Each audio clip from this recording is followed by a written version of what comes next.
Hey up.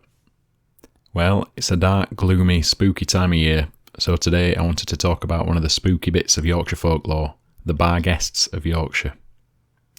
Barghests are something that appear quite a bit in Yorkshire folklore, and from what I understand it's a regional variation of the black dog cryptid that appears up and down the UK.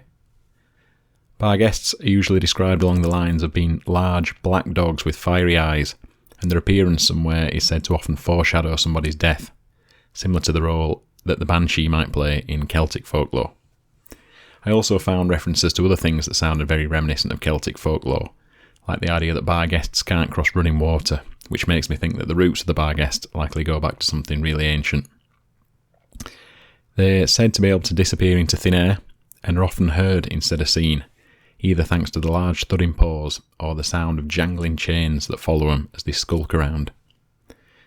Within Yorkshire alone, supernatural black dogs, or Barghests, are associated with Whitby, York, where a black dog preys on unsuspecting victims in the city's Snickleways, and Troller's Gill Gorge in the Yorkshire Dales. The latter instance is featured along with some of the other examples of Yorkshire Barghests in the book Yorkshire Legends and Traditions Volume 1, which was published in the late 1800s by Reverend Thomas Parkinson. Reverend Parkinson shares a few examples of Barghests, including the Bosky Dyke Lane Barghest of Fewston, near Harrogate. Interestingly, he also accounts for the beast's eventual disappearance, suggesting that even by the 1880s, when the book was published, this was an old story from a bygone era. To quote Reverend Parkinson on the topic of the Bosky Dyke Barghests, quote, "Near Fewston, in the Forest of Knaresborough, is a spot named Busky or Bosky Dyke, no doubt from the bushes, locally called busks or bosks, with which the sides of the narrow gill through which the brook or dyke runs were at one time covered. The place has now been denuded of its bosky appendages, and has at present no trace of the former dark and gloomy character which made it haunt of the Barghest or boggart.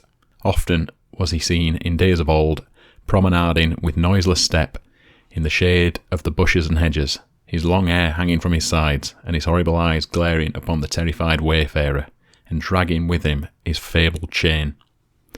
When pursued, he almost invariably disappeared at one particular place, where a large drain crosses the road. Of late years he has, however, never been seen. With the darkness of his haunt he has disappeared here, as elsewhere.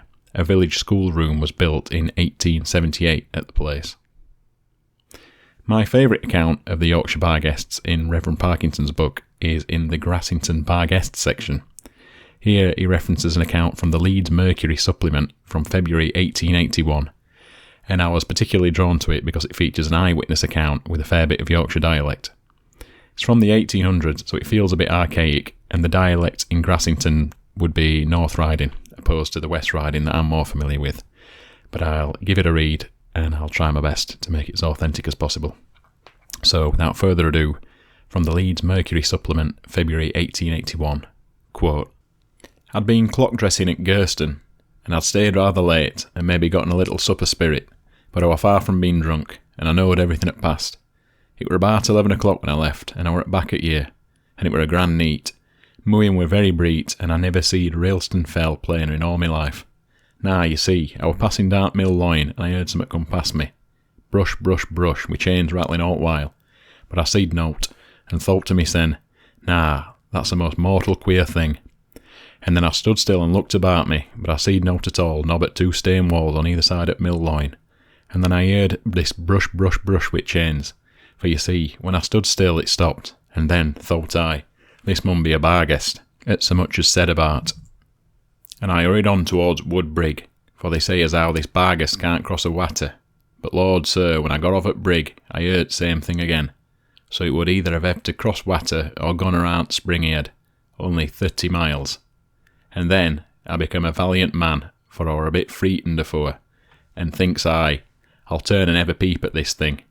So I went up Great Bank towards Linton, and I heard this brush, brush, brush with chains all the way, but I said nought. Then it stopped all of a sudden. I turned back to Ganham, but I'd hardly reached door when I heard again this brush, brush, brush at chains, going down towards Ollin House, and I followed it, and mooing shone very breet, and I sid its tail. Then, thought I, thy old thing, I can say I've seen thee now, so I'll away aim. When I got to t' door, there were a girt thing like a sheep, but it were bigger, ligging across the threshold at door. It were woolly, and I says, "Get up," and it wouldn't get up, says I. "Stir thee sen," and it wouldn't stir it sen. And I grew valiant and raised stick to baste it up, and then it looked at me with such een. They did glower, and were as big as saucers, and like a cruelled ball. First there were a red ring, then a blue un, then a white un, and these rings grew less and less, till they come to a dot. Nah, I were none feared in it though. It grinned at me fearfully, and I kept on saying, "Get up and stir thee sen." And wife heard, and how I went to the door, she came and opened it. And this thing got up and walked off, for it were more feared of me wife than it were of me. And I called wife, and I said, "That were Barghest," and I've never seen it since, and that's a true story. End quote.